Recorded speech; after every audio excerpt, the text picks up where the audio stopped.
दिल नादां तुझे हुआ क्या है,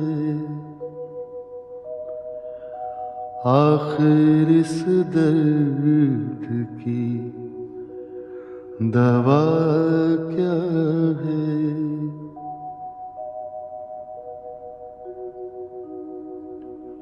हमको उनसे वफा की है उम्मीद,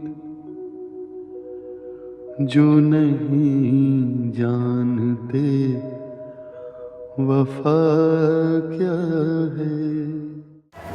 हुई मुद्दत के गालिब मर गया पर याद आता है, वो हर एक बात पर कहना कि यूं होता तो क्या होता।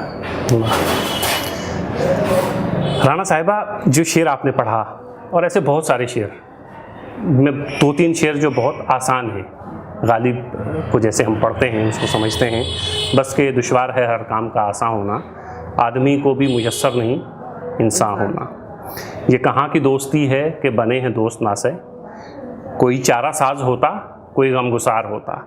ये गालिब के वो शेर हैं जो निस्बतन आसान शेर हैं। गालिब जितना मुश्किल शायर है, या हालांकि बहुत सारे लोग नहीं मानते हैं कि वो मुश्किल है, लेकिन इस ज़माने में जिस ज़माने में उर्दू पढ़ने वालों की तादाद बहुत कम हो रही है या समझने वालों की, तो उस ज़माने में गालिब और मुश्किल हो जाते हैं। लेकिन हम गालिब के साथ बिल्कुल उलट देखते हैं इसका, कि इतना मुश्किल होने के बाद उर्दू अल्फाज से या रस्मुल ख़त से हमारी दूरी होने के बावजूद लोग जितना आज गालिब को पढ़ रहे हैं, गालिब को समझ रहे हैं या गालिब को समझना चाहते हैं, पढ़ना चाहते हैं, शायद किसी और शायर को पढ़ना या समझना चाहते हैं। इसकी क्या वजह है? एक तो गालिब की जो अपील थी वो हर जनरेशन की थी और कोई एक वक्त में कैद नहीं थी, ना कि वो सिर्फ 19वीं सदी में कैद होगा उसी में ख्यालत। उनकी जो शायरी में एक फ़लसफ़ा था और एक टाइमलेसनेस थी कि उसमें वो वक्त की पाबंद नहीं था उनकी शायरी। तो हर वक्त मतलब हर आशिक, हर नाकाम आशिक, हर कामयाब आशिक, हर आदमी जो अपने आप को थोड़ा सा फ़लसफ़े में सोचता है कि मैं थोड़ा सा फ़लसफ़ी हूँ, हर आदमी उनकी शायरी कोट कर सकता है। और जैसे कि मेरे ख्याल से मैं बहुत दफ़े कहती हूँ, मैंने कहा जब मैं मर जाऊँ तो मेरे कब्र पे लिख देना हज़ारों ख्वाहिशें ऐसी कि हर ख्वाहिश पे दम निकले, क्योंकि इस तरह की बात और कोई कही नहीं पाया। और लोगों ने अपने वक्त के हिसाब से कहा, जैसे फैज़ हैं, फराज है, उनका जो था वो बहुत, फैज़ की शायरी जो है बहुत पॉपुलर है आजकल, गालिब की टक्कर पर ही पॉपुलर है, लेकिन वो एक अपने वक्त की शायरी है, क्योंकि एक वो जो उनका पॉलिटिकल माहौल था उसके खिलाफ वो आवाज़ उठा रहे थे, प्रोग्रेसिव राइटर्स मूवमेंट में के वो थे, मतलब उसी के एक हिस्सा थे वो। तो उन लोगों की शायरी जो थी वो एक, उसमें एक कंटेक्स्ट है, एक आपको उस ज़माने के बारे में भी जानना चाहिए उनकी शायरी समझने के लिए। लेकिन गालिब की मेरे ख्याल से हर उम्र, हर वक्त की शायरी है। हाँ, गालिब के बारे में जैसे कहा जाता है कि वो जितना क्लासिकल है उतना ही जदीद भी है। गालिब कल का भी शायर है, आज का भी शायर है और आने वाले कल का भी शायर है। लेकिन राणा साहिबा, आप जो है सोशल मीडिया पे बहुत एक्टिव हैं, ख़ासतौर से ट्विटर पे, और हम आपके एहसानमंद इसलिए भी हैं कि आपने उर्दू को जिस तरह उस नई जनरेशन तक पहुंचाया है, वो वक्त की बहुत अहम ज़रूरत थी और हम या हमारे सीनियर्स वो सब नहीं कर पा रहे थे। वो एक खाली जगह थी जिसको आपने पूर किया है। लेकिन इसके साथ साथ आप देखती होंगी कि ट्विटर है, फेसबुक है, इंस्टाग्राम है, या बहुत सारी चीज़ें हैं। गालिब की तस्वीर है, उसके ऊपर शेर किसी और का है, गालिब लिख दिया है तो वो गालिब हो गई। ये भी गालिब की मतलब पॉपुलैरिटी है एक तरह से। है कि SMS आजकल एक्चुअली जो चीज़ बहुत ज़्यादा आम हो गई है और बहुत पॉपुलर है वो है SMS शायरी। तो बल्कि पूरी वेबसाइट्स हैं जो जिसमें SMS शायरी होती है, तो आप वहाँ से 2 लाइनें उठाइए और उसको SMS कर दीजिए। अब आजकल खैर WhatsApp कर दीजिए, तो उसमें फिर वो ये नहीं देखते कि उसकी ऑथेंटिसिटी क्या है, वो सही है कि गलत है, किसके नाम से आप उसे मंसूब कर रहे हैं। तो गालिब के नाम पे तो बहुत कुछ मिल जाता है। बल्कि मैंने एक ज़माने में इसके ऊपर एक आर्टिकल भी लिखा था कि नॉट इन गालिब्स नेम प्लीज़, तो उसमें ये था, यहीं से कहीं नॉट इन माई नेम तो नहीं आया। तो मतलब जैसे एक शेर है, ये तो खैर उनके दीवान में छपा था, खुदा के वास्ते पर्दा ना काबे से उठा वायस, कहीं ऐसा ना हो यहाँ भी कि वो ही काफिर सनम निकले। वाह। तो ये जो था उनके दीवान में छपा और उसके बाद हम लोग सब उन्हीं के नाम से इसे मंसूब करते हैं। और ये SMS शायरी नहीं है, बल्कि अच्छे पाए के लोग जो गालिब और ये अच्छा शेर भी है। हाँ, बात करते हैं। तो इसके ऊपर गालिब ने जवाब दिया था जिन्होंने इनका दीवान छापा था उसको। 1858 में उनका ये खत है। Brother Shihabuddin Khan, for the lord sake what have you and Hakim Ghulam Najab Khan done to my Diwan? These verses that you have sent, the Lord knows which Walde Zana has inserted them. मतलब अब उनकी तो खैर गालियाँ देने का भी अंदाज बहुत निराला था। तो इस तरह से वो जो है मतलब कहते हैं कि ये तो किसी का शेर आया था मेरे पास दीवार पे, हो सकता है इन्होंने हाशिए में मतलब जब अपने जिस रजिस्टर में ये लिखते होंगे उसमें इन्होंने हाशिए में लिखा होगा उस वक्त याद रखने के लिए। जब ये छपने गया तो वो हाशिया भी साथ में छप गया। तो इस तरह से बहुत से हुए। लेकिन ये तो वो शेर है जो बहुत अच्छा है। लेकिन गालिब अगर आज जिंदा होते और जिस तरह के शेर हम पढ़ते हैं, मतलब एक शेर जो उनके नाम से बहुत SMS पे चलता है वो ये है, गालिब शराब पीने दे मस्जिद में बैठकर, या वो जगह बता जहाँ खुदा नहीं। मतलब ये ख्याल तो बहुत अच्छा है। और गालिब इसी तरह से शायरी करते थे क्योंकि वो वायर्स और जो ये लोग मजहबी जितने प्रीचर्स थे उनके तो बहुत खिलाफ थे। और उनकी जो दोगलापन था उसको हमेशा ही वो उजागर करने की कोशिश करते थे। लेकिन एक दफ़े जब आपने ट्विटर की बात की, मैंने जब ये ट्विटर पे शायर शुरू किया था आज से 7-8 साल पहले, तो मुझे खुद उर्दू इतनी नहीं आती थी। और मैंने शायद 5-6 क्लासिकल शायरों के अलावा और शायरों के नाम भी नहीं सुने थे। तो ट्विटर के साथ साथ मैंने उर्दू सीखी। मैंने शायरी पे फिर मैं अंदर घुस के उसको समझने की कोशिश की, शायरों को समझने की कोशिश की किस तरह से लिखते हैं। तो शुरू में जब मैंने जैसे कहा कि उस वक्त मुझे खुद इतनी इल्म नहीं थी, तो मुझे लगा कि शायद हो सकता है इनका हो। तो मुझसे एक हमारे दोस्त हैं, वो पाकिस्तान में उस्मान गनी, खुद भी वो शायर हैं। तो उन्होंने कहा आप ये सोचिए गालिब इस तरह से लिखेंगे क्या? तो उसके बाद से अब मेरे मतलब ये तो 7 साल पहले की बात है। तो अब मेरे दिमाग में हमेशा होता है कि क्या ये जो क्लासिकल शायर है इस तरह से नॉन मीटर वाला एक शेर लिखेगा, या इस तरह से कुछ वाहिया, मतलब बात तो सही है लेकिन इस तरह की ज़बान और अल्फाज वो नहीं इस्तेमाल करेंगे।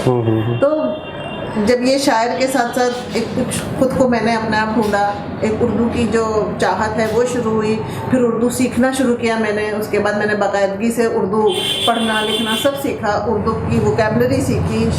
और फिर उसके बाद जब शायरों के बारे में लिखना शुरू किया, तब उसके बाद असली तो मज़ा मुझे जब ही आया। राना साहिबा, गालिब को समझने और समझाने का सिलसिला तो खैर 200-225 साल हो गए हैं। और जितनी शरह गालिब की लिखी गई हैं, गालिब के अशार की जितनी तशरीह हुई है, और गालिब जितनी ज़बानों में उर्दू से हिंदी, अंग्रेज़ी, फ़्रांसीसी और दूसरी ज़बानों में ट्रांसलेट हुआ है, ये शायद उर्दू के किसी शायर को नसीब हुआ हो ये सब कुछ।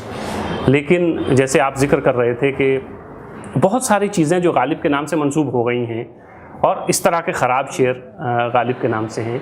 अभी जब हम हवेली में आ रहे थे, एक तो वो है कि गालिब को हम समझ रहे हैं पिछले 200-225 साल से नहीं समझ में आ रहा है, लेकिन ये गालिब की हवेली है और यहाँ हम सब बैठे हैं। और गालिब की हवेली में गालिब के अशार की अगर बात करें तो बहुत सारे ऐसे अशार हैं जो गालिब के अशार गालिब की हवेली में गलत लिखे हुए हैं। ये देखिए आप, कोई वीरानी सी वीरानी है, उर्दू में लिखा है घर को देखकर दश्त याद आया, और हिंदी में है कोई वीरानी सी वीरानी है, दश्त को देख के घर याद आया। अब हिंदी में ठीक है लेकिन उर्दू में गलत लिखा हुआ है। ऐसे और भी हैं अशार उस तरफ। ट्रांसलेशन भी बहुत अच्छे नहीं है जी, पता नहीं बहुत जल्दी में, ऐसा लगता है बहुत जल्दी में काम किया गया। यहाँ पर है ये जो है पूछते हैं वो कि गालिब कौन है। अब इसमें अंग्रेजी में दिया है who is the Ghalib, she queries now. अब फारसी और उर्दू पोइट्री तो जेंडर न्यूट्रल थी, उसमें कभी किसी मतलब उसका जेंडर की तो बात ही नहीं होती थी। और ये लिहाज इसलिए था कि भाई जो लड़की है, जो भी महबूबा है, उसका एक पर्दा रहे। तो कभी उसकी शी और मतलब जेंडर तो कभी आता ही नहीं था। लेकिन यहाँ पर उन्होंने भी इस तरह का ट्रांसलेशन कर लिया, तो मतलब ये पर्दा भी उन्होंने उठाई दिया। तो हम गालिब की हवेली को थोड़ा देख लेते हैं और इस दीवारों से कुछ समझने और सोचने की कोशिश करते हैं। ये देखिए, ये तो बहुत खूबसूरत शानदार वो बनाया है उनका पुतला।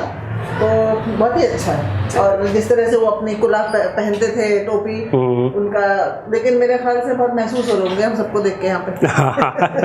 ठीक, ये मिर्ज़ा असदुल्ला खां गालिब, 1797 इनकी पैदाइश, 1869 इनकी वफ़ात। अच्छा, ये सब जो हवेली है इसके बारे में कुछ बताएंगे आप कि ये जो हवेली गालिब यहाँ रहे, लेकिन ये जैसे यहाँ पे लिखा है प्रेजेंटेड बाई श्री गुलजार भगवान रामपुरी, श्रीमती शीला दीक्षित, ये उस वक्त की जो चीफ मिनिस्टर थी, 26 दिसंबर 2010। तो 2010 का मतलब हो गया आज 7 साल हो गए। तो इससे पहले मेरे ख्याल से यहाँ पे और लोग, अच्छा, फैक्ट्री थी, यहाँ हीटर बना करते थे और पूरी हवेली में। और अभी भी जो है इसका बस एक हिस्सा ही मिला है, वो भी शायद बहुत ज़्यादा एक्टिविज्म के बाद ये एक हिस्सा मिला है, वरना तो उसमें वो भी नहीं था। तो बाकी में तो पीछे और सब कुछ चल रहे हैं हवेली में। अच्छा। एक हिस्सा मिला है, अब सुनते हैं कि इस हिस्से को ये लोग एयर कंडीशन करने वाले हैं या लाइब्रेरी खोलेंगे। मतलब बहुत सख्त ज़रूरत है। आप किसी भी, जैसे गालिब को रैल्फ रसेल जो उनके सबसे ज़्यादा मशहूर बायोग्राफर हैं अंग्रेज़, उनके लिए उन्होंने ये कहा था कि अगर अंग्रेज़ी में लिख रहे होते तो शेक्सपियर से ज़्यादा मशहूर होते हैं। तो अगर हम इंग्लैंड जाएं तो शेक्सपियर की इतनी खूबसूरत उन्होंने स्ट्रैटफोर्ड-ऑन-एवन बना रखी है, दुनिया भर से लोग आते हैं। और यहाँ पे हमने ना गालिब के मज़ार को संभाल के रखा है, वो भी बेचारा ऐसे ही वीरान पड़ा हुआ है, और ना ही हवेली को ठीक से रखा हुआ है। तो कुछ तो हमको करना चाहिए, क्योंकि इतनी हमको शोहरत मिलती है गालिब के नाम से कि गालिब एक हिंदुस्तान का शायर था। और अगर किसी से भी पूछें, अगर उसने हिंदुस्तान के बारे में ना भी सुना होगा तो शायद गालिब को तो ज़रूर भी सुना होगा। जी जी, ये बहुत अच्छी बात कही आपने। गालिब हिंदुस्तान का शायर है। उर्दू का शायर तो एक ज़बान है जिस ज़बान में उसने अपनी शायरी का इजहार किया है, लेकिन बेसिकली गालिब जो है वो हिंदुस्तान का शायर है। बिल्कुल। और जी जी, यहाँ का जो एक, जिसको हम लोग गंगा जमनी तहजीब कहते हैं, जो एक यहाँ का इतिहास था, उसको कितने अच्छे से अपनी शायरी में ढाला। जी जी जी। तो अब तो कुछ उम्मीद बन रही है, जैसे थोड़ी सी जगह हवेली की मिल गई है। उस वक्त की चीफ मिनिस्टर शीला दीक्षित थी, गुलजार साहब जो फिल्मों में लिखते हैं, उनकी कोशिशों से ये सब कुछ हुआ। तो अब उम्मीद तो बन रही है, आप जिस तरह एक्टिव हैं और लोग एक्टिव हैं, तो हो सकता है कि सरकार कुछ ध्यान दे, कुछ और बेहतर हो और होना चाहिए। नहीं, यहाँ पे थोड़ा सा, जैसे कि ये गार्ड साहब कह रहे हैं कि एयर कंडीशनिंग लगने वाली, तो एयर कंडीशनिंग होनी चाहिए, एक लाइब्रेरी होनी चाहिए, और उनके नाम पे और बहुत सी चीज़ें होनी चाहिए। सिर्फ ये नहीं कि उल्टे सीधे शेर लगा दिए गए हैं। जी, जैसे ये है जगह, ये बहुत खूबसूरत बनाई है जी। यहाँ पे खुला खुला है, थोड़ा सा लगता है कि हाँ यहाँ गालिब रहते होंगे, लेकिन ये जो वो हैं, ये फ्लैग बोर्ड जो इन्होंने लगाए हैं, इनको थोड़ा सा अच्छा, हाँ, ये जैसे ये बोर्ड है, इसको भी अच्छा किया जा सकता है। अच्छा, वही अंदर जो जिक्र हो रहा था शायरी का, ये देखिए, उग रहा है दरो दीवार से सब्ज़ा गालिब, हम बेआबा में हैं और घर में बाहर आई है। तो हिंदी में लिखा है उग रहा है दरो दीवार पे सब्ज़ा गालिब। तो हिंदी में तो शेर ठीक लिखे हैं, ऐसा लगता है कि गालिब ने शायरी जो है वो हिंदी में ही की है, हम उसको उर्दू में वो कर रहे हैं। जिसने उर्दू में लिखा है ना, उसको शायद उन्होंने, मतलब अलग अलग लोगों ने लिखा, पता नहीं गूगल से ट्रांसलेट ना कर दिया हो। और जो ट्रांसलेशन है, अब they say what a scene, but for me it's no more than a forest। अब ये देखिए, ग्लिप मतलब जो बहुत चापलूस होता है। तो गालिब तो पता नहीं क्या क्या सुना दें उन आदमियों को जिन्होंने इस तरह से करा है। तो अब ये गलत बात है बहुत। ये एक अच्छी बात ये है राना साहिबा कि ये जो जगह है जहाँ पे हम लोग खड़े हैं, इसके ऊपर जो है, अगर इसको तोड़ के ऊपर कुछ लाइब्रेरी बना दी जाए, चूँकि ये तो पूरा आप इस पर कर सकते हैं, जितना हिस्सा आपको मिला है, यहाँ तो कुछ ना कुछ किया जा सकता है और ऊपर लाइब्रेरी भी कायम की जा सकती है, अगर सरकार कोशिश करे। कुछ तो करना चाहिए गालिब के नाम पे, क्योंकि ना गालिब का बस वही रह जाएगा कि हज़ारों ख्वाहिश है ऐसी कि हर ख्वाहिश पे दम निकले। हाँ जी। और गालिब के चाहने वालों के अरमान कभी निकल नहीं सकते। बिल्कुल। उनके चाहने वालों के अरमान जितने भी निकलेंगे, कम ही निकलेंगे। बिल्कुल। अच्छा, गालिब को अब ऐसा लग रहा है कि जैसे रीडिस्कवर हो रहे हों। गालिब को जितना लोग अब पढ़ रहे हैं, कि जब से सोशल मीडिया आया है, तो पहले लोग गालिब को किताबों में पढ़ते थे, एक रस्मुल ख़त का भी मसला था, और फिर वो जो उर्दू जानते थे वो पढ़ पाते थे, और फिर कुछ समझने का भी एक दिक्कत थी, फिर शरह इसीलिए इतनी सारी लिखी गई। लेकिन अब बहुत आसानियाँ हैं, चीज़ें इंटरनेट पे अवेलेबल हैं, और ट्विटर पे और वेबसाइट्स बहुत सारी आ गई हैं। तो उस पर मुझे लगता है कि सबसे ज़्यादा काम आज भी इतना काम होने के बाद भी आज भी सबसे ज़्यादा काम गालिब पे ही हो रहा है। क्योंकि जैसे मैंने कहा ना कि गालिब जो थे वो एक वक्त में महदूद नहीं थे, एक किसी वक्त के नहीं थे शायर के, वो किसी एक पर्टिकुलर चीज़ के ऊपर बोल रहे हों या किसी कोई एक पॉलिटिकल सिचुएशन पे बोल रहे हैं। उन्होंने हर वक्त की शायरी की है और हर इंसान के लिए शायरी की है, हर दिल तक उन्होंने अपनी बात को पहुंचाया और लोगों ने उसको समझा है, चाहे वो बहुत ही बुजुर्ग हों या बच्चे हों, कोई भी होए, मतलब जिसको भी ज़रा सी ज़बान से का शौक़ है, और ज़रूरी नहीं कि उर्दू ज़बानी होए, जिसको ज़रा सा भी थोड़ा सा शौक़ है शायरी का, इंग्लिश होए, हिंदी होए, कोई भी पोइट्री होए, उसको गालिब उस तक पहुँचता है। अच्छा, ये जो आपका ब्लॉग है और ट्विटर हैंडल 2-3 हैं जिस पे आप लोगों तक शायरी भी पहुंचाते हैं और फिर मानी भी समझाते हैं, कुछ इस तरह के जो सिलसिले आपने शुरू किए हैं, जब गालिब को आपने लोगों तक पहुंचाने की कोशिश की तो आपको खुद किस तरह की दिक्कत आई और फिर लोगों ने कैसे रिसीव किया उसको? मतलब गालिब को समझने के लिए पहले तो सबसे पहले खुद ही समझना चाहिए, क्योंकि शायरी चाहे वो किसी भी ज़बान में होए, हर आदमी से अलग तरीके से बोलती है। उसका जो है, अब हो सकता है जैसे ये लिखा हुआ है, कहो किससे मैं कि क्या है, शबे गम बुरी बला है, मुझे क्या बुरा था मरना अगर एक बार होता।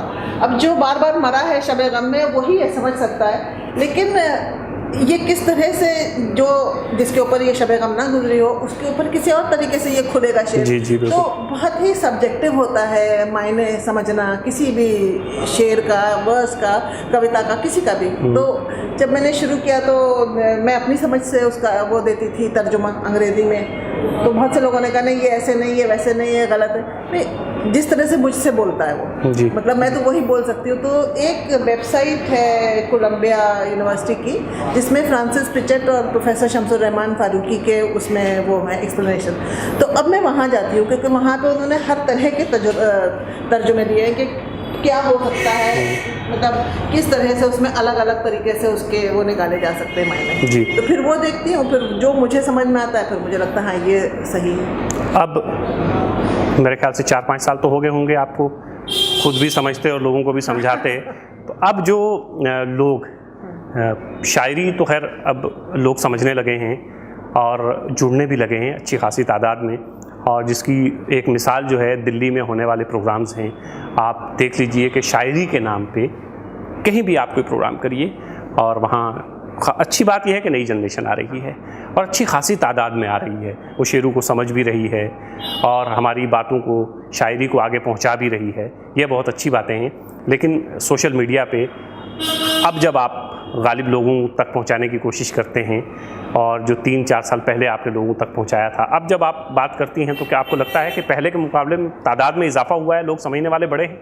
मेरे ख्याल से सोशल मीडिया का इसमें बहुत बड़ा हाथ है। सबसे बड़ा हाथ तो एक्चुअली जगजीत सिंह का था। तेरे वादे पर जिए हम, तो ये जान झूठ जाना, अपनी खुशी से मरना चाहते हैं अगर एतबार होता। अब ये इतनी खूबसूरत बात है, मेरे ख्याल से हर आशिक जो है वो इसी दौर से गुजरता होगा। कितनी आसानी से, कितनी खूबसूरती से कह दिया। और ये जो है ये वक्त में कैद नहीं है, ये आज से 100 साल पहले भी सही था और आज से 100 साल बाद भी सही रहेगा। जी। अच्छा, गालिब को राना साहिबा मुझे लगता है कि अपने ज़माने में उसे खुद भी ये एहसास था, जैसे ये सामने शेर हैं और भी दुनिया में सुखनवर बहुत अच्छे, कहते हैं कि गालिब का है अंदाज़े बयां, और जो पहला मिसरा है और भी दुनिया में सुखनवर बहुत अच्छे, लेकिन उन्हें इसका अंदाज़ा है कि गालिब का जो अंदाज़े बयां है वो सबसे अलग है और सबसे मुख्तलिफ है। तो गालिब अपने बारे में ये जानते थे कि वो कितने बड़े आदमी हैं। मेरे ख्याल से सिवाय मीर तकी मीर के और इन्होंने किसी को माना नहीं, बस एक मीर तकी मीर को इन्होंने कहा है कि हाँ सुनते हैं। अच्छा, उसमें भी बड़ी बहुत चालाकी की है इन्होंने। उसमें चालाकी ये है कि रेख्ता के तुम ही उस्ताद नहीं हो गालिब, कहते हैं, मतलब वहाँ भी इन्होंने बहुत चालाकी दिखाई है। कहते हैं अगले ज़माने में कोई मीर भी था। तो अगर पढ़ा जाए, अगर वो हम पढ़ें बहादुर शाह जफ़र के ज़माने के दौर के जितने शायर थे, वो एक से एक वो ऊँचे पायदान के शायर, ऊँचे पाए के शायर थे उस ज़माने में। तो ज़ौक़ और गालिब की तो जो एक राइवलरी थी वो बहुत मशहूर है जी, कि दोनों आपस में काफ़ी वो रहते थे। और हालांकि ज़ौक़ उस्ताद बादशाह थे, लेकिन गालिब ने कभी उस बात को माना नहीं। वो शेर भी है ना, फिर शह का मुसाहिब बने है, शह का मुसाहिब फिरे है इतराता, वगरना शहर में गालिब की आबरू क्या है।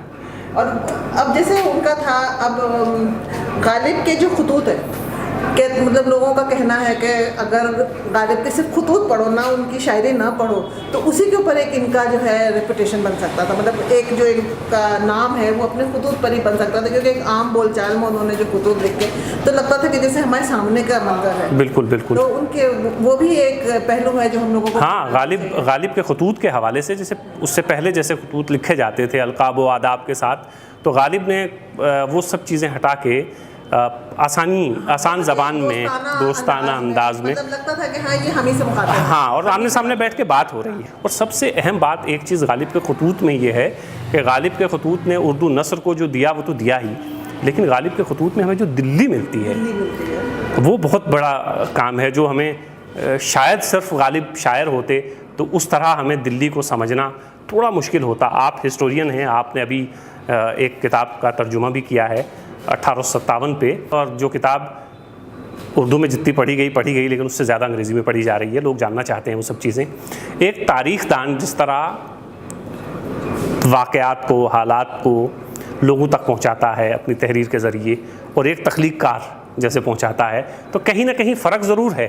तख्लीक़कार देखिए, आप गालिब जिस तरह आपको दिल्ली दिखा रहे हैं, उस वक्त की दिल्ली जो है 1857 हो, अंग्रेज़ हो, उसके बाद की चीज़ें हों, गालिब जिस तरह अपने खुतूत में, जैसे आपने खुतूत का जिक्र किया, शायरी पे तो बात होती रहती है, और जब जब दुनिया अदब की शायरी की बात होगी तो उसमें गालिब रहेगा, लेकिन जब जब हम दिल्ली की बात करेंगे, अंग्रेज़ों की बात करेंगे, और दिल्ली की गलियों की बात करेंगे, दिल्ली की ज़बान की बात करेंगे, तब हमें, मुझे लगता है कि गालिब के खुतूत हमारी रहनुमाई करेंगे। बिल्कुल, और गालिब की खुतूत ही नहीं सिर्फ, क्योंकि उसमें तो उन्होंने एक अपनी दुनिया दिखाई है जिस तरह से वो बात करते थे, लेकिन उनकी जो जैसे उन्होंने दस्तंबू 1857 के ऊपर, मैं उसे अभी कल परसों ही पढ़ रही थी, तो उन्होंने जो दिल्ली की तबाही उसमें लिखी है, बहुत कम लोग उसको लिख पाए हैं। हालांकि शहर अशोक बहुत लिखे गए, लेकिन उन्होंने उसमें जिसे लिखा है खुद उनकी जो जहाँ वो रहते थे उस वक्त, शायद इस घर में नहीं रहे वो, क्योंकि इस घर में तो 1860 में आए।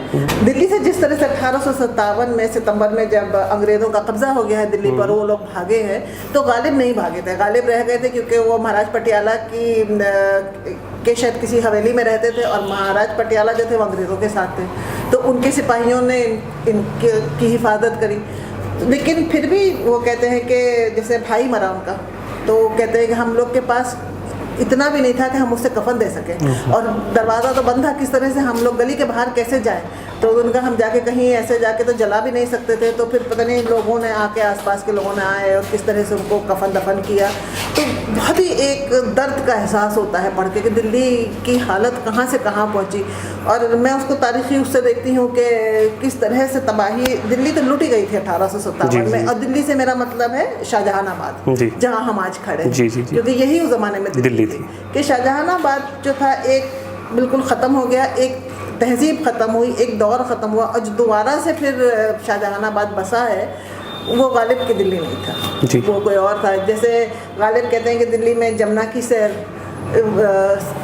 गल फरोशा, उसकी कहते हैं कि 3-4 चीज़ों पे दिल्ली की जो है वो रौनक है। तो ये जो अब इसको हम लोग फूल वालों की सैर कहते हैं, बहुत साल तक तो वो बंद रही, अब फिर से शुरू हुई है, लेकिन अब उसमें वो बात नहीं है जो रही होगी पहले, क्योंकि एक ये गंगा जमनी का बहुत ही बेमिसाल एक नमूना है फूल वालों की सैर। जी, ये गालिब के खुतूत और दस्तंबू का जो आपने जिक्र किया, वाकई जिस तरह वो, मैं यही अर्ज़ कर रहा था कि जिस तरह गालिब ने हमें दिल्ली दिखाई है और 1857 दिखाया है, वो शायद किसी तारीख़दां के बस में उस तरह था भी नहीं कि वो उस अंदाज़े बयान में वो सब बातें कह जाए। तो गालिब की एक अहमियत तो ये है कि गालिब हमारा सबसे बड़ा शायर है, और हालांकि खुदाए सुखन तो मीर को कहा जाता है, लेकिन गालिब हमारा सबसे बड़ा और अहम शायर है। लेकिन उसके साथ साथ गालिब के खुतूत जो उर्दू नस्र का एक बेहतरीन नमूना है, और साथ साथ दस्तंबू, जिसमें आपके लिए, हमारे लिए, दिल्ली और 1857 के जानने वालों के लिए बहुत सारी चीज़ें गालिब ने वहाँ पे इकट्ठे कर ली हैं। और हर गर्मी आती है जैसे ही आम का जिक्र आता है तो गालिब का जिक्र आता है, क्योंकि गालिब की सिर्फ यही नहीं कि गालिब को की शायरी, उनकी जो आम जिंदगी थी उससे भी बहुत लोग जुड़े रहते हैं। हाँ बिल्कुल, जो लतीफ़े हैं जो जी जो लतीफ़े हैं कि जी हाँ सिर्फ गधे नहीं खाते आम को के लिए उन्होंने कहा था, उनका 25 का शौक, ये सब चीज़ें जो है ना उनकी एक उस ज़माने के दौर की तहजीब बताते हैं जी। कि किस तरह से उस ज़माने में लोग रहते थे, किस तरह से, जैसे उनका वो है रमज़ान के लिए बहुत वो है कि जी हाँ एक नहीं रखा हाँ जी। और वो जब पकड़े गए हैं 1857 के बाद वो किसी सिलसिले में पकड़े गए थे और वो वहाँ पहुँचे हैं अंग्रेज़ के पास, तो उन लोगों ने जब इनसे कहा कि ये जो है वो बागी हैं तो और मुसलमान हैं, तो उन्होंने कहा जी मैं आधा मुसलमान हूँ, शराब पीता हूँ, सुअर का गोश्त नहीं खाता। इस तरह के जो मस्खरे उनके लतीफ़े हैं ये उनकी एक हिस्से मिजाज जो है उनका लाजवाब चलता है। और जिस तरह से जिसको आजकल विटी कहते हैं वो उनका सच में वो जो उनका वो था कि अंदाज़े बयान जो था वो बहुत ही कुछ अलग था। हाँ तो जी प्यार से हर चीज़ कह जाता है। हाँ तो गालिब ने बहुत कुछ दिया और गालिब सिर्फ शायरी नहीं बल्कि एक पूरी तहजीब का नाम है, और एक पूरी तहजीब को अगर हम समझना चाहें तो मुझे लगता है कि गालिब से बेहतर हमारे यहाँ कोई शख्स नहीं है। कुछ चीज़ें प्रिजर्व की हैं और ये शीला दीक्षित, गुलजार साहब का ख़ास तौर से हम सबको एहसानमंद होना चाहिए। बस कुछ चीज़ें बहुत ख़राब हैं, उनको ठीक कर लें। जैसे अशार बहुत सारे गलत हो गए हैं, जैसे ये बोर्ड लगे हैं, जैसे ये तस्वीर देखिए आप, बहुत ही बुरी तस्वीर है, बिल्कुल विलन लग रहा है किसी पिक्चर के। हाँ, और कहीं से भी सिवाय जो इन्होंने टोपी ऊपर वो कर रखी है उसके अलावा कहीं से भी ये गालिब जो है हमें लग नहीं रहे हैं। तो जैसे ये है जो इनका रखा है, इस पे यहाँ नीचे लिखा है कि this is an illustrative representation of Ghalib's work. इसके मतलब ये जेन्युइन तो है नहीं, ये बाद में बना के तो थोड़ा सा अच्छा बना सकते थे। हाँ बिल्कुल, पता नहीं अगर ये उस ज़माने का है तो खैर इसकी हालत जैसी भी है वो तो सही दिखती है, लेकिन ये लग तो नहीं रहा। ये न थी हमारी किस्मत के विसाले यार होता। आज भी कितने लोग यही कहते हैं जी कि ये न थी, अगर और जीते रहते ये इंतज़ार होता। सॉरी, ये न थी हमारी किस्मत के विसाले यार होता, अगर और जीते रहते यही इंतज़ार होता। तो ये तो तेरे वादे पर जिए हम तो ये जान झूठ जाना कि खुशी से मर ना जाते अगर एतबार होता। तो ये तो आज भी लोग जो है ना जरा बातों पे ये जी बिल्कुल को दोहराते हैं। हाँ, कोई मेरे दिल से पूछे तेरे तीरे नीम कश को ये खलिश कहाँ से होती जो जिगर के पार होता। जी अब ये ऊपर यहाँ लिखा हुआ ही है जी, शुक्र है ठीक लिखा है। तो अब गालिब की तो खैर बात ही कुछ और थी, जो गालिब ने गज़ल को दिया है वो बहुत ही कम लोग दे पाए। जी जी, और देखिए एक दीवान गालिब, मुख्तसर सा दीवान, 100 सवा 100 सफ़ात 150 सफ़ात का दीवान, और उस दीवान के अंदर जो चीज़ें हैं वो हमें 600, 1000, 1500, 2000 सफ़ात में भी बाकी लोगों के यहाँ नहीं मिलती हैं। तो गालिब, मुझे लगता है कि गालिब को हर वक्त हमें याद रखना चाहिए, और जब जब हालात ज़्यादा ख़राब हों, उसकी शक्ल सूरत कुछ बदलने लगे, अंधेरा ज़्यादा होने लगे, तो रोशनी की तलाश के लिए मुझे लगता है कि जब हम पीछे मुड़ के देखेंगे तो गालिब खड़े होंगे, अमीर खुसरो खड़े होंगे, और यही सब लोग। और जो उनका वो शेर है ना कि आदमी को मैसर नहीं इंसान होना, तो आज के ज़माने में तो इसकी बहुत अहमियत है, क्योंकि हम आदमी ज़रूर हैं लेकिन हम इंसान नहीं हैं। इंसानियत को हम कहीं ना कहीं भूल गए हैं। एक चीज़ और गालिब की जो हम लोग शायद उस पर गौर नहीं करते, गालिब क्रोनोग्राम बहुत अच्छा लिखा करते थे। और यहाँ पे एक मस्जिद है हैमिल्टन रोड पे, ये कश्मीरी गेट के पास, उसमें जो मस्जिद है उसका क्रोनोग्राम जो है, कतबा जो है वो गालिब का लिखा हुआ है। ज़ौक़ का जो के जो कब्र पे वो था क्रोनोग्राम, वो भी गालिब ने लिखा था। अच्छा, गालिब की अपनी कब्र पे मीर मजरू ने लिखा था जी। लेकिन ज़ौक़ की खैर कब्र ख़त्म हो गई, अब वो तोड़ ताड़ दी गई, तो इसलिए अब कतबा भी चला गया, लेकिन गालिब ने लिखा था उनका कतबा। हाँ, हम लोग इतनी भी राइवलरी रही हो ज़िंदगी में, लेकिन मरने के बाद जो थी, मतलब ये सब एक राइवलरी जो थी वो पर्सनल नहीं हुआ करती थी बिल्कुल। और बड़े आदमी की ये जो चीज़ें हैं ये वैसे भी पर्सनल उस तरह होती भी नहीं है, होनी भी नहीं चाहिए। ठीक है, ये चीज़ें हमको सीखनी चाहिए कि आपस में हमारा इत्तेफाक हो ना हो, लेकिन एक दोस्ती बनी रहनी चाहिए कि इंसानियत का नाता, इख्तलाफ के बावजूद, इख्तलाफ के बावजूद, और बातचीत तो होती ही रहनी चाहिए, और बातचीत जब होगी तो इख्तलाफ तो होंगे ही। जी जी। तो ये चीज़ हमें गालिब से सीखनी चाहिए कि चाहे कितनी भी ना इत्तेफाकी हो दूसरे के साथ, कभी ताल्लुकात नहीं ख़त्म होने चाहिए और कभी बदतमीजी पर नहीं उतरना, बातचीत का दरवाज़ा बंद नहीं होना चाहिए। और राणा साहिबा, ये गालिब की हवेली जिसे लोग जब दूर बैठे सुनते होंगे या पढ़ते होंगे तो उन्हें लगता होगा कि गालिब की हवेली तो ये बहुत बड़ी हवेली होगी, किसी ज़माने में रही होगी, लेकिन अब इसकी हालत जो है जैसी है, अब हमें इसी को संभाल के रखना है, और अगर हम इसको भी संभाल के नहीं रख पाए तो फिर हमारे पास बचेगा ही नहीं कुछ। आप लोग आए हैं देखने के लिए यहाँ पे गालिब की हवेली, तो क्या चीज़ है जिसकी वजह से आप यहाँ खिंचे हुए आए? पोइट्री। अच्छा, and you are students of Urdu poetry? No, basically we are just studying in Hindu college. Okay. So like अपने subjects है, like we three are from philosophy. Okay. So we know about him, like I've read history, बाकी like till my 4th semesters. So I know that he is good in everything maybe, but yeah, not so sure. And what's your name? Yeah, my name is Yatin Dua. Yatin Dua. And yours? Aruba. Aditi. Aditya. January. So मतलब गालिब की एक शायरी है और एक उसका जो फ़लसफ़ा है, जिस said you are students of philosophy, तो उसका जो फ़लसफ़ा है जो आपको खींच के यहाँ लाया, क्योंकि वो बहुत ही ज़्यादा गहरा उसका फ़लसफ़ा था, उसकी ज़िंदगी में जो इंसाइट्स थी और जिस तरह से एक मल्टी लेयर्ड मीनिंग्स और कंटेक्स्ट निकलता है उसकी वर्सेस में से। From the world unseen come to mind these themes. Ghalib, the scratching of the pen is the voice of a heavenly angel. अब ये तो खैर मेरा तर्जुमा है, हो सकता है किसी और को कुछ और समझ में आए। हाँ, बहुत फर्क है। और सब मीनिंग्स नहीं पता चलता। And translations are subjective. So every verse will speak differently to a different person. मुझे कुछ अलग उससे सुनाई देता है, जैसे कि उनका जो शेर है, आह को चाहिए एक उम्र असर होने तक, कौन जीता है जुल्फ के तेरी जुल्फ के सर होने तक। तब उसमें जैसे मैं छोटी थी तो हमारी अम्मी उसको बहुत कोट किया करती थी कि कभी किसी ने वो हुआ कुछ हुआ तो कहती थी कि कौन जीता है तेरे जुल्फ के सर होने तक। तो अब जो हमारी समझ में आया कि भाई जब तक कि तुम्हारा बनाव सिंगार होगा, जो वो है महबूबा जो है वो उनका बनाव सिंगार 16 सिंगार करेंगी, जब तक कि वो होगा तब तक हम ख़त्म हो जाएंगे। तो अब ये कितना मतलब अगर आज के कंटेक्स्ट में हम देखें तो हर काम को इतनी देर लगती है कि कौन जीता है तेरी जुल्फ के सर होने। तो वही है कि गालिब हर कंटेक्स्ट में इस्तेमाल हो सकता है, चाहे वो कहीं पे भी हो।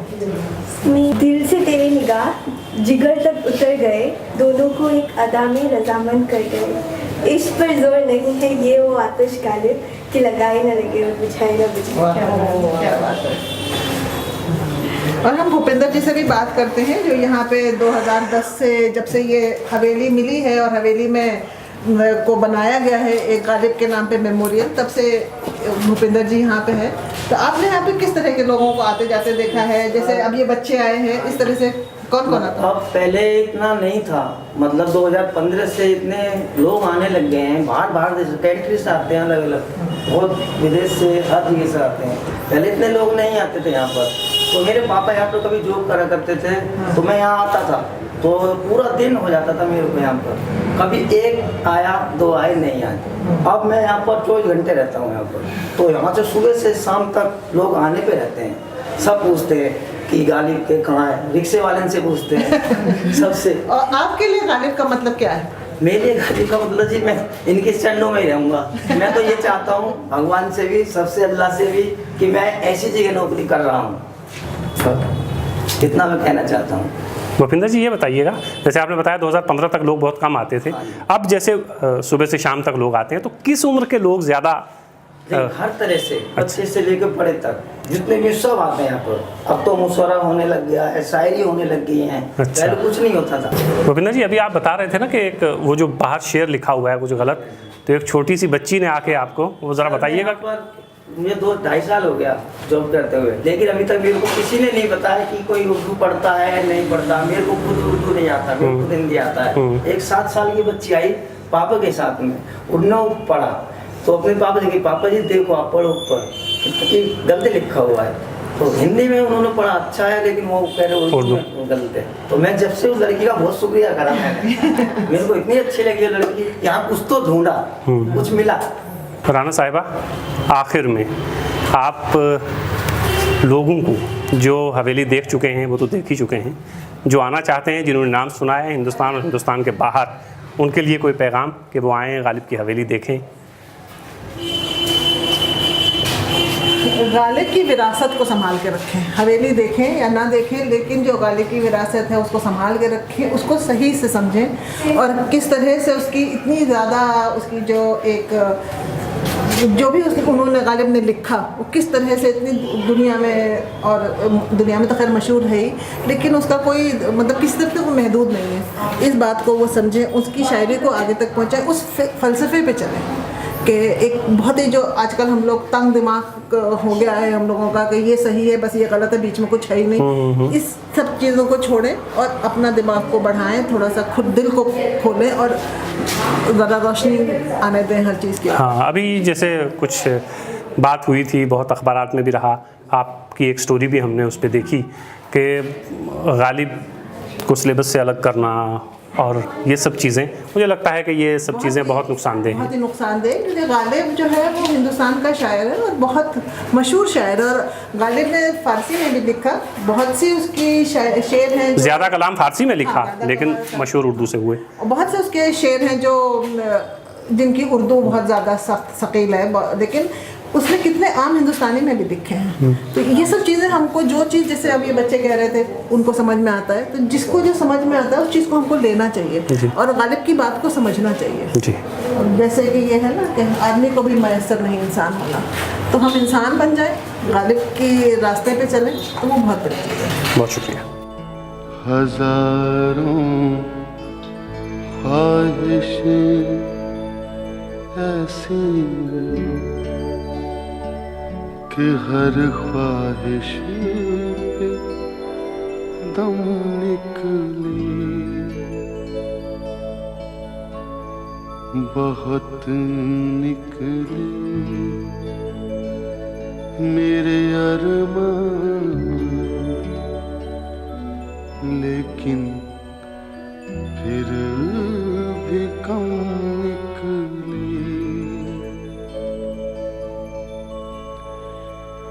निकलना खुल्द से